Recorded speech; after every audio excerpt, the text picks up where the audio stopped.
Okay, so we have angles now, and we've been measuring them in degrees, but there's another way to measure them, and that's what we're going to talk about. So, and it's called radians. Okay, so I'm going to have my system here, and I'm going to think about a circle on that coordinate system. So the center is at the origin, okay? And then I can have an angle in standard position, something like that, okay? Well, this distance right here, so it's a part of the circle, it's curved, that's called an arc length. An arc length. Okay? If you went all the way around the circle, you would have the circumference for the arc length, right? Okay. So we know a little bit about the circumference of a circle. The circumference is equal to 2 pi r, where r is the radius, right? So this is something the Greeks discovered a long time ago, and they came up with that ratio for pi, which is the circumference to the diameter, but the diameter is 2r, right? Okay, so think about in this equation we have for circumference dividing both sides by the radius. Then c over r is equal to 2 pi. Now, that's true for any circle. So great big circle, little teeny circle. The ratio, the circumference to the radius is equal to 2 pi. Okay? And pi is about 3.14. So 2 pi is about 6.28. So if you took, well, now here's where we get into the radians. If I took some circle, okay, and I said this radius, and I made it equal this distance here, that arc length, that's going to be called a radian, okay? So we're going to have a unit of measure called radians. So one full circle, 360 degrees, 360 degrees is going to equal 2 pi radians.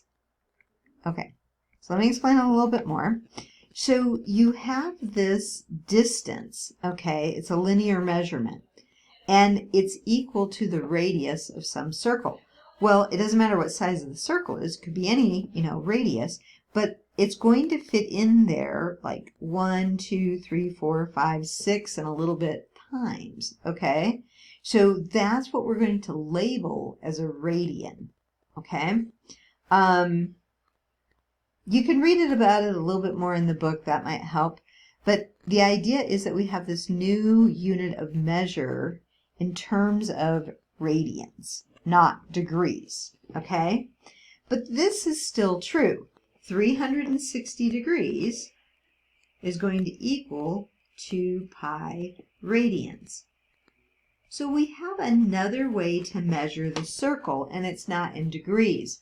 Why do we measure a circle in degrees? Why is it 360 degrees? That's somewhat arbitrary. Some Greek decided, okay, that's how we're going to measure circles. We're going to measure it in degrees.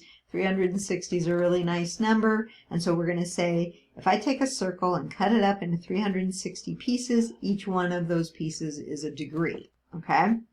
Now, by using radians, we've turned it into a linear measurement, and then there's certain things we're going to be able to do later on because of that, okay? So think about putting a fence around a circle, okay? You could take and figure out the radius of your circle, and you would need 6 and a little bit, measures of that radius to get around the circle, okay? All right, so now we're measuring it in terms of radians, how much we're rotating around the circle, okay? Now, if you divide that equation, 360 degrees equals 2 pi radians, that's, if you divide both sides by 2, you get 180 degrees is equal to pi radians. And if I divide that by pi, then I get 180 degrees over pi is equal to 1 radian. So just like we talked about before in degrees, we had 1 degree, and then we said, okay, a full circle is 360 degrees. Now we're saying 1 radian is equal to 180 degrees divided by pi, okay? So we'll use that information later on when we convert between degrees and radians. Okay. When they talk about a rotation, they're talking about rotating around the circle, okay? It's also called 1 revolution around the circle. And that's going to be, 1 revolution is going to be 2 pi radians, or 360 degrees. Now, we don't keep writing out the word radians.